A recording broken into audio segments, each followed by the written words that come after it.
أعوذ بالله من الشيطان الرجيم. بسم الله الرحمن الرحيم. الحمد لله رب العالمين الرحمن الرحيم مالك يوم الدين إياك نعبد وإياك نستعين اهدنا الصراط المستقيم صراط الذين أنعمت عليهم غير المغضوب عليهم ولا الضالين.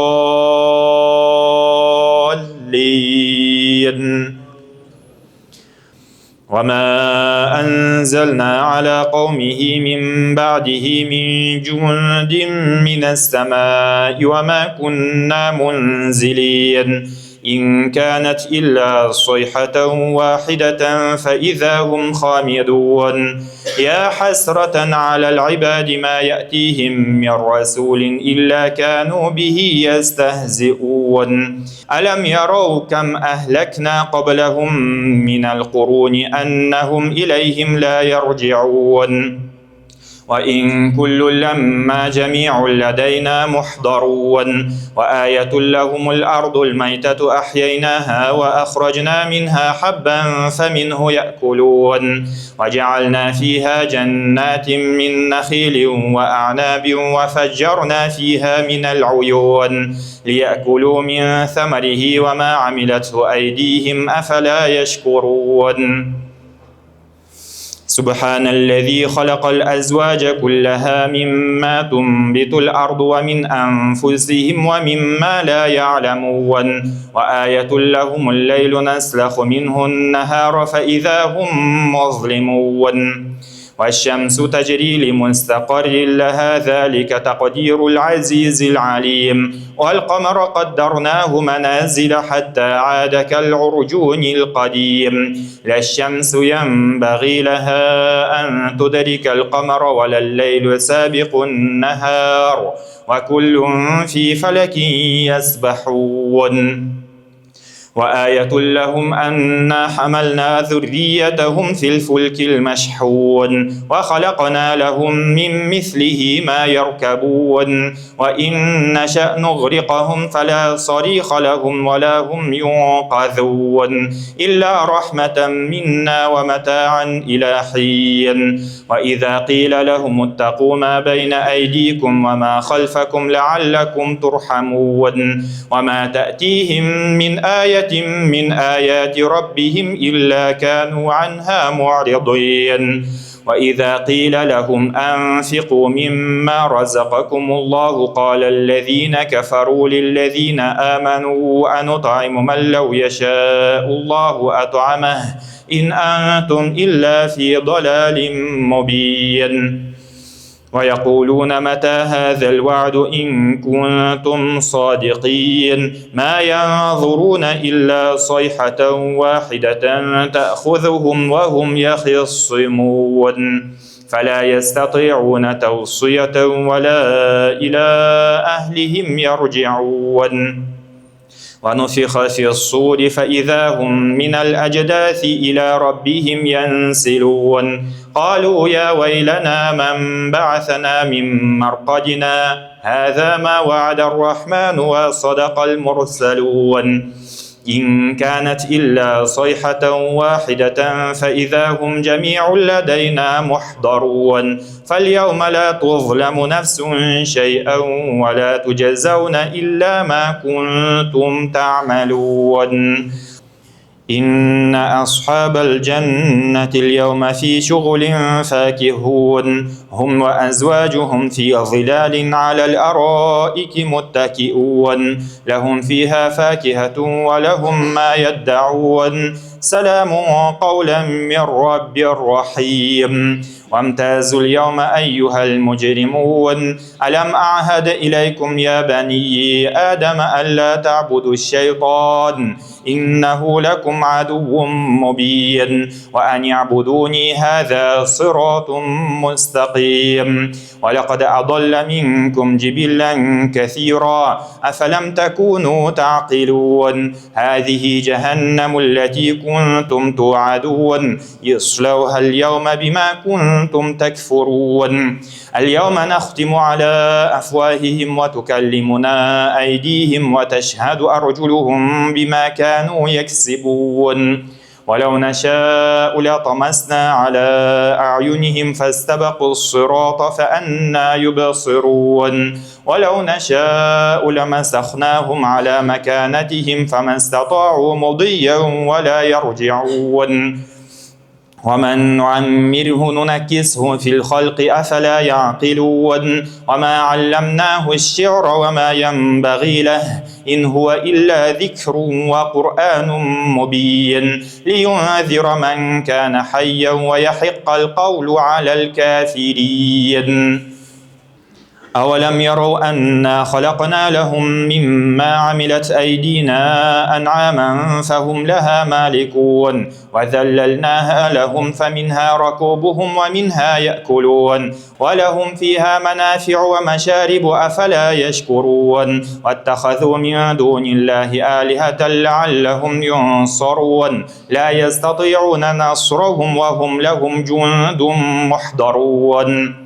فلا يحزنك قولهم إنا نعلم ما يسرون وما يعلنون أولم ير الإنسان أنا خلقناه من نطفة فإذا هو خصيم مبين وضرب لنا مثلا ونسي خلقه قال من يحيي العظام وهي رميم قل يحييها الذي أنشأها أول مرة وهو بكل خلق عليم الذي جعل لكم من الشجر الأخضر نارا فإذا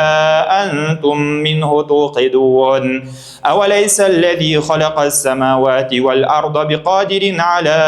أن يخلق مثلهم بلى وهو الخلاق العليم إنما أمره إذا أراد شيئا أن يقول له كن فيكون فسبحان الذي بيده ملكوت كل شيء وإليه ترجعون والصافات صفا فالزاجرات زجرا فالتاليات ذكرا إن إلهكم لواحد رب السماوات والأرض وما بينهما ورب المشارق إنا زينا السماء الدنيا بزينة الكواكب وحفظا من كل شيطان مارد لا يسمعون إلى الملأ الأعلى ويقذفون من كل جانب دحورا ولهم عذاب واصب إلا من خطف الخطفة فأتبعه شهاب ثاقب فاستفتهم أهم أشد خلقا أم من خلقنا إنا خلقناهم من طين لازب بل عجبت ويسخرون وإذا ذكروا لا يذكرون وإذا رأوا آية يستسخرون وقالوا إن هذا إلا سحر مبين وقالوا إن هذا إلا سحر مبين أإذا متنا وكنا ترابا وعظاما أإنا لمبعوثون أو آباؤنا الأولون قل نعم وأنتم داخرون فإنما هي زجرة واحدة فإذا هم ينظرون وقالوا يا ويلنا هذا يوم الدين هذا يوم الفصل الذي كنتم به تكذبون احشروا الذين ظلموا وأزواجهم وما كانوا يعبدون من دون الله فاهدوهم إلى صراط الجحيم وقفوهم إنهم مسؤولون ما لكم لا تناصرون بل هم اليوم مستسلمون وأقبل بعضهم على بعض يتساءلون قالوا إنكم كنتم تأتوننا عن اليمين قالوا بل لم تكونوا مؤمنين وما كان لنا عليكم من سلطان بل كنتم قوما طاغين فحق علينا قول ربنا إنا لذائقون فأغويناكم إنا كنا غاوين فإنهم يومئذ في العذاب مشتركون إنا كذلك نفعل بالمجرمين إنهم كانوا إذا قيل لهم لا إله إلا الله يستكبرون ويقولون أئنا لتاركو آلهتنا لشاعر مجنون بل جاء بالحق وصدق المرسلين إنكم لذائق العذاب الأليم وما تجزون إلا ما كنتم تعملون إلا عباد الله المخلصين أولئك لهم رزق معلوم فواكه وهم مكرمون في جنات النعيم على سرر متقابلين يطاف عليهم بكأس من معين بيضاء لذة للشاربين لا فيها غول ولا هم عنها ينزفون وعندهم قاصرات الطرف عين كأنهن بيض مكنون فأقبل بعضهم على بعض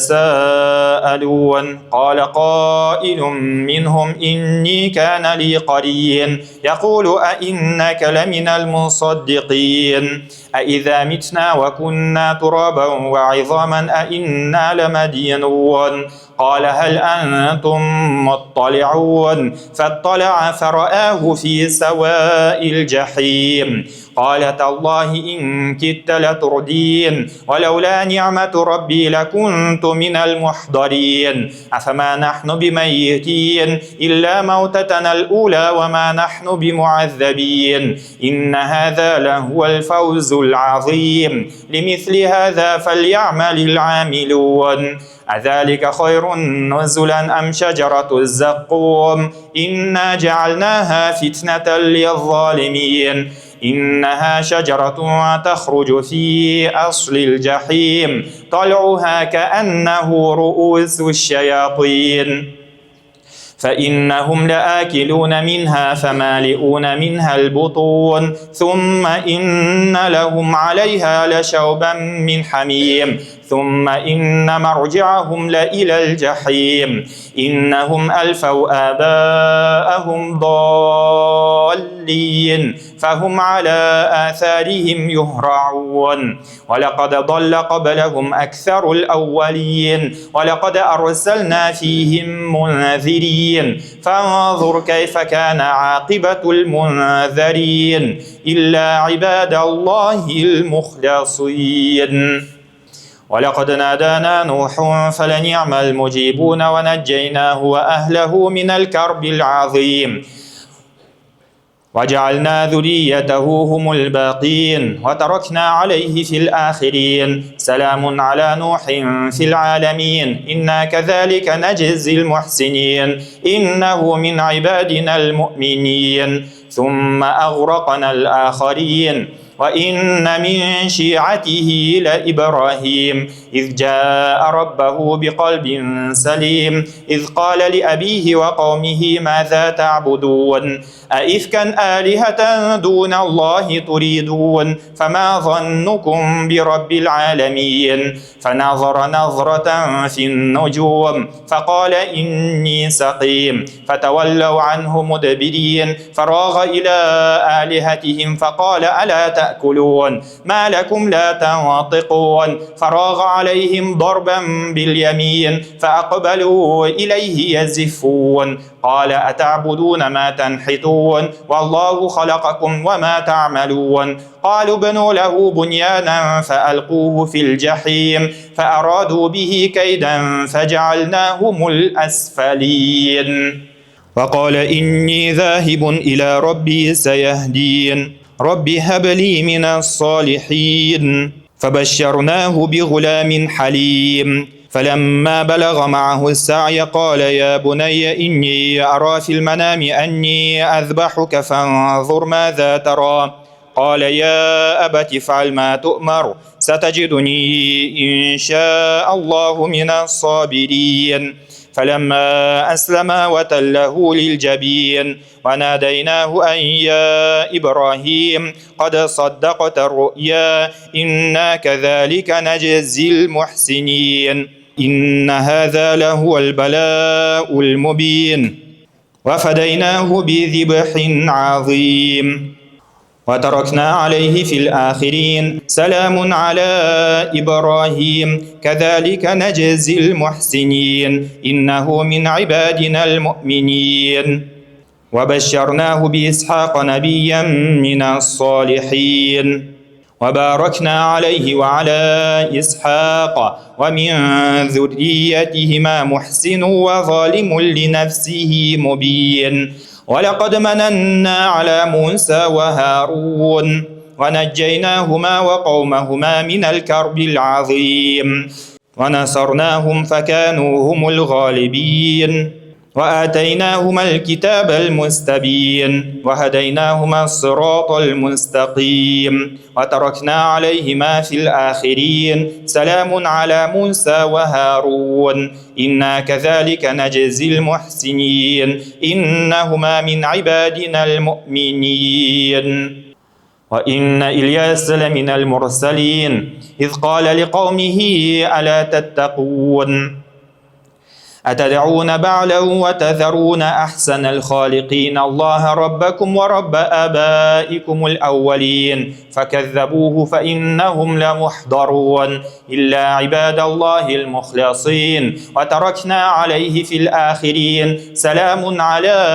الياسين إنا كذلك نجزي المحسنين إنه من عبادنا المؤمنين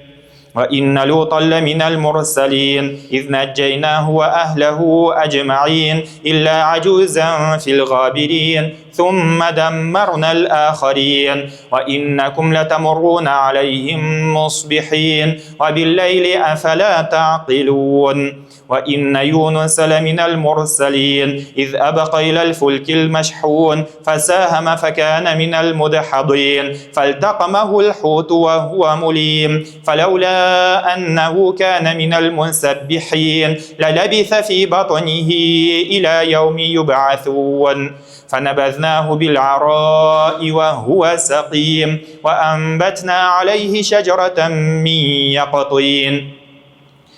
وأرسلناه إلى 100,000 أو يزيدون فآمنوا فمتعناهم إلى حين فاستفتهم ألربك البنات ولهم البنون أم خلقنا الملائكة إناثا وهم شاهدون ألا إنهم من إفكهم ليقولون ولد الله وإنهم لكاذبون أصطفى البنات على البنين ما لكم كيف تحكمون أفلا تذكرون أم لكم سلطان مبين فأتوا بكتابكم إن كنتم صادقين وجعلوا بينه وبين الجنة نسبا ولقد علمت الجنة إنهم لمحضرون سبحان الله عما يصفون إلا عباد الله المخلصين فإنكم وما تعبدون ما أنتم عليه بفاتنين إلا من هو صال الجحيم وما منا إلا له مقام معلوم وإنا لنحن الصافون وإنا لنحن المسبحون وإن كانوا ليقولون لو أن عندنا ذكرا من الأولين لكنا عباد الله المخلصين فكفروا به فسوف يعلمون ولقد سبقت كلمتنا لعبادنا المرسلين إنهم لهم المنصورون وإن جندنا لهم الغالبون فتول عنهم حتى حين وأبصرهم فسوف يبصرون أفبعذابنا يستعجلون فإذا نزل بساحتهم فساء صباح المنذرين وتول عنهم حتى حين وأبصر فسوف يبصرون يصفون سبحان ربك رب العزة عما يصفون وسلام على المرسلين والحمد لله رب العالمين. صاد والقرآن ذي الذكر بل الذين كفروا في عزة وشقاق كم أهلكنا من قبلهم من قرن فنادوا ولا حين مناص وعجبوا أن جاءهم منذر منهم وقال الكافرون هذا ساحر كذاب أجعل الآلهة إلها واحدا إن هذا لشيء عجاب وانطلق الملأ منهم أن امشوا واصبروا على آلهتكم إن هذا لشيء يراد ما سمعنا بهذا في الملة الآخرة إن هذا إلا اختلاق أأنزل عليه الذكر من بيننا بل هم في شك من ذكري بل لما يذوقوا عذاب أم عندهم خزائن رحمة ربك العزيز الوهاب أم لهم ملك السماوات والأرض وما بينهما فليرتقوا في الأسباب جند ما هنالك مهزوم من الأحزاب كذبت قبلهم قوم نوح وعاد وفرعون ذو الأوتاد وثمود وقوم لوط وأصحاب الأيكة أولئك الأحزاب إن كل إلا كذب الرسل فحق عقاب وما ينظر هؤلاء إلا صيحة واحدة ما لها من فواق وقالوا ربنا عجل لنا قطنا قبل يوم الحساب اصبر على ما يقولون واذكر عبدنا داود ذا الأيد إنه أواب إنا سخرنا الجبال معه يسبحن بالعشي والإشراق والطير محشورة كل له أواب وشددنا ملكه وآتيناه الحكمة وفصل الخطاب وهل أتاك نبأ الخصم إذ تسوروا المحراب إذ دخلوا على داود ففزع منهم قالوا لا تخف خصمان بغى بعضنا على بعض فاحكم بيننا بالحق ولا تشطط واهدنا إلى سواء الصراط إن هذا أخي له 99 نعجة ولي نعجة واحدة فقال أكفلنيها وعزني في الخطاب قال لقد ظلمك بسؤال نعجتك إلى نعاجه وإن كثيرا من الخلطاء ليبغي بعضهم على بعض إلا الذين آمنوا وعملوا الصالحات وقليل ما هم وظن داود أنما فتناه فاستغفر ربه وخر راكعا وأناب فغفرنا له ذلك وإن له عندنا لزلفى وحسن مآب. يا داود إنا جعلناك خليفة في الأرض فاحكم بين الناس بالحق ولا تتبع الهوى فيضلك عن سبيل الله. إن الذين يضلون عن سبيل الله لهم عذاب شديد بما نسوا يوم الحساب. وما خلقنا السماء والأرض وما بينهما باطلا ذلك ظن الذين كفروا فويل للذين كفروا من النار. أم نجعل الذين آمنوا وعملوا الصالحات كالمفسدين في الأرض أم نجعل المتقين كالفجار. كتاب أنزلناه إليك مبارك ليدبروا آياته وليتذكر أولو الألباب.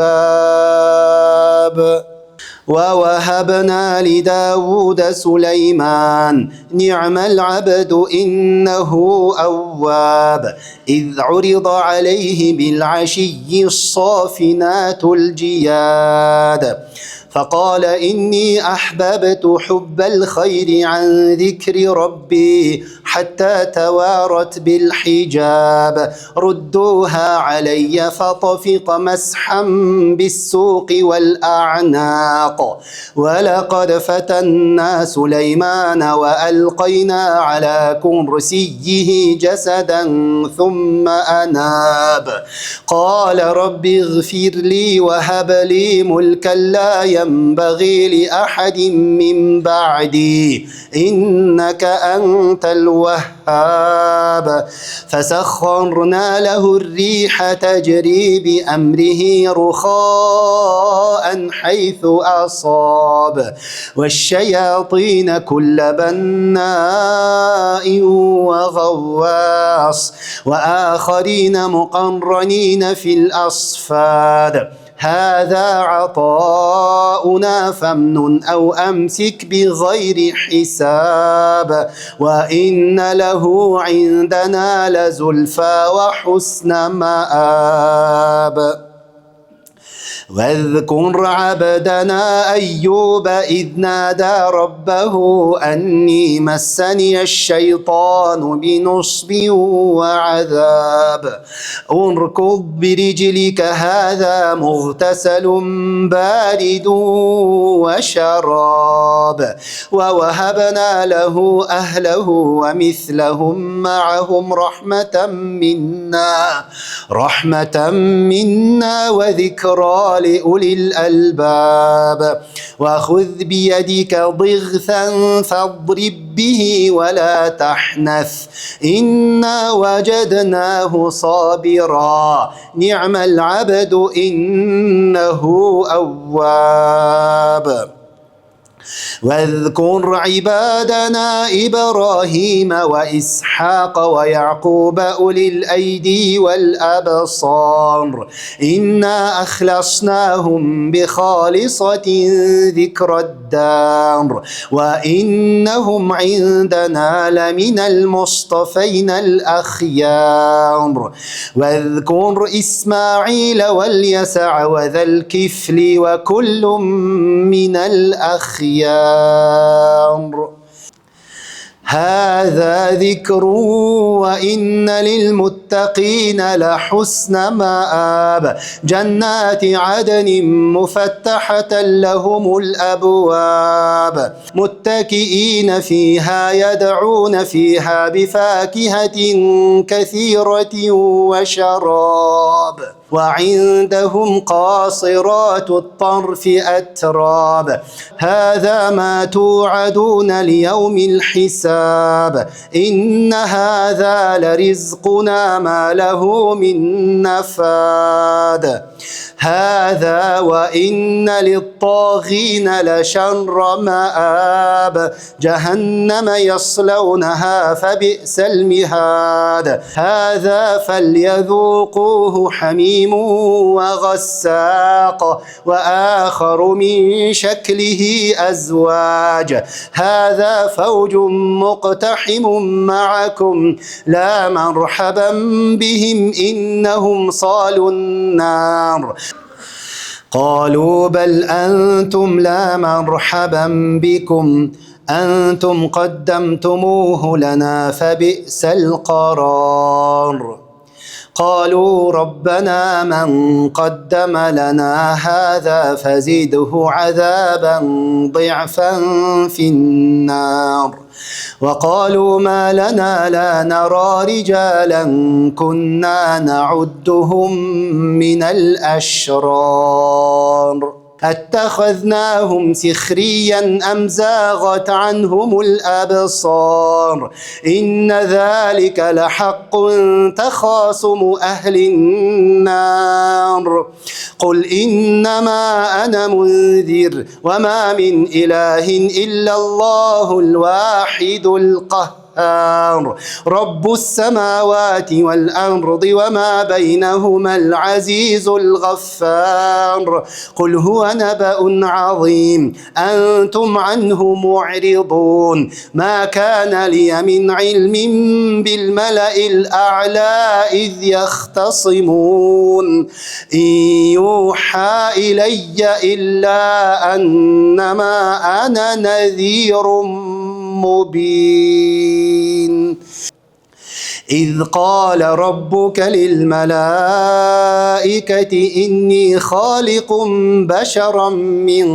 طين فإذا سويته ونفخت فيه من روحي فقعوا له ساجدين فسجد الملائكة كلهم أجمعون إلا إبليس استكبر وكان من الكافرين قال يا إبليس ما منعك أن تسجد لما خلقت بيدي أستكبرت أم كنت من العالين قال أنا خير منه خلقتني من نار وخلقته من طين قال فاخرج منها فإنك رجيم وإن عليك لعنتي إلى يوم الدين قال رب فأنظرني إلى يوم يبعثون قال فإنك من المنظرين إلى يوم الوقت المعلوم قال فبعزتك لأغوينهم أجمعين إلا عبادك منهم المخلصين قال فالحق والحق أقول لأملأن جهنم منك وممن تبعك منهم أجمعين قل ما أسألكم عليه من أجر وما أنا من المتكلفين إن هو إلا ذكر للعالمين ولتعلمن نبأه بعد حين تنزيل الكتاب من الله العزيز الحكيم إنا أنزلنا إليك الكتاب بالحق فاعبد الله مخلصا له الدين ألا لله الدين الخالص والذين اتخذوا من دونه أولياء ما نعبدهم إلا ليقربونا إلى الله زلفى إن الله يحكم بينهم فيما هم فيه يختلفون إن الله لا يهدي من هو كاذب كفار لو أراد الله أن يتخذ ولدا لاصطفى مما يخلق ما يشاء سبحانه هو الله الواحد القهار خلق السماوات والأرض بالحق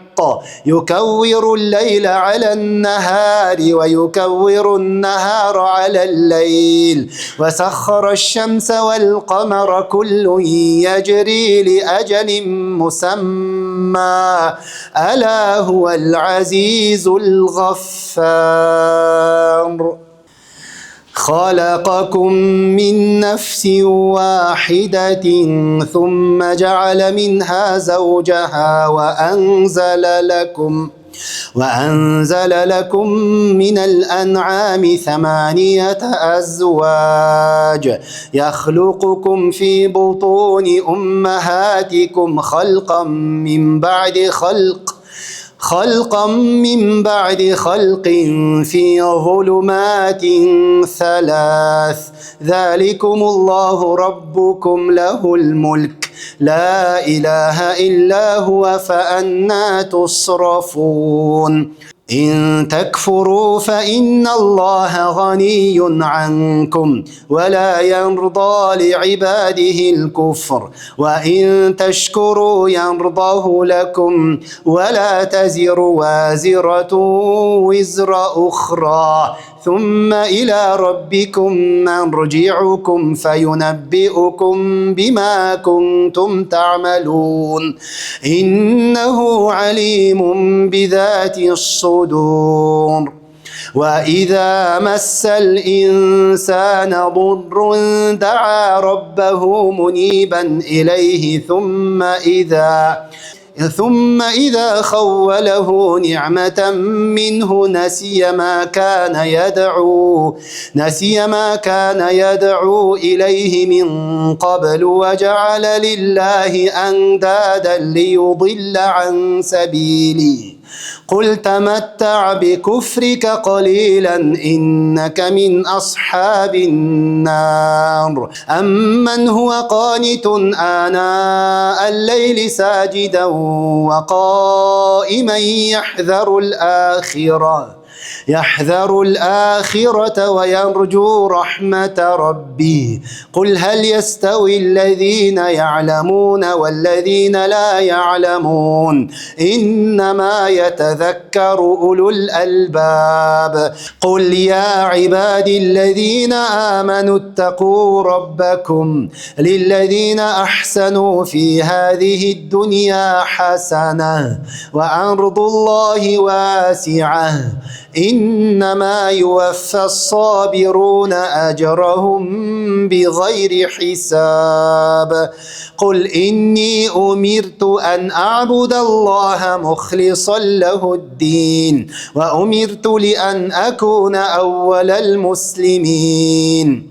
قل إني أخاف إن عصيت ربي عذاب يوم عظيم قل الله أعبد مخلصا له ديني فاعبدوا ما شئتم من دونه قل إن الخاسرين الذين خسروا أنفسهم وأهليهم يوم القيامة ألا ذلك هو الخسران المبين لهم من فوقهم ظلل من النار ومن تحتهم ظلل ذلك يخوف الله به عباده يا عباد فاتقون والذين اجتنبوا الطاغوت أن يعبدوها وأنابوا إلى الله لهم البشرى فبشر عباد الذين يستمعون القول فيتبعون فيتبعون أحسنه أولئك الذين هداهم الله وأولئك هم أولو الألباب أفمن حق عليه كلمة العذاب أفأنت تنقذ من في النار لكن الذين اتقوا ربهم لهم غرف من فوقها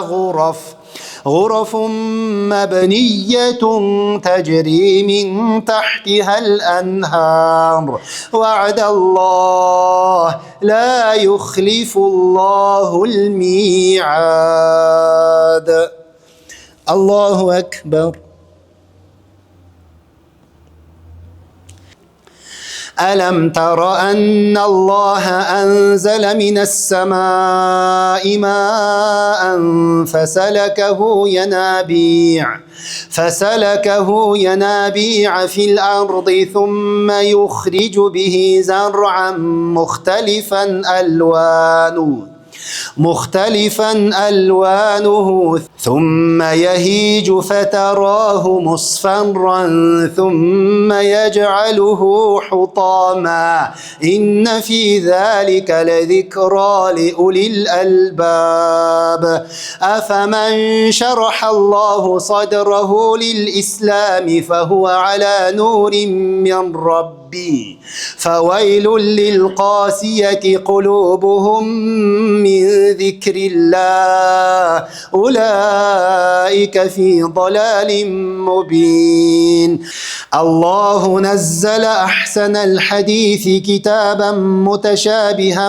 مثاني تقشعر منه جلود الذين يخشون ربهم ثم تلين جلودهم وقلوبهم إلى ذكر الله ذلك هدى الله يهدي به من يشاء ومن يضلل الله فما له من هاد أفمن يتقي بوجهه سوء العذاب يوم القيامة وقيل للظالمين ذوقوا ما كنتم تكسبون كذب الذين من قبلهم فأتاهم العذاب من حيث لا يشعرون فأذاقهم الله الخزي في الحياة الدنيا ولعذاب الآخرة أكبر لو كانوا يعلمون ولقد ضربنا للناس في هذا القرآن من كل مثل لعلهم يتذكرون قرآنا عربيا غير ذي عوج لعلهم يتقون ضرب الله مثلا رجلا فيه شركاء متشاكسون ورجلا سلما لرجل هل يستويان مثلا الحمد لله بل أكثرهم لا يعلمون إنك ميت وإنهم ميتون ثم إنكم يوم القيامة عند ربكم تختصمون.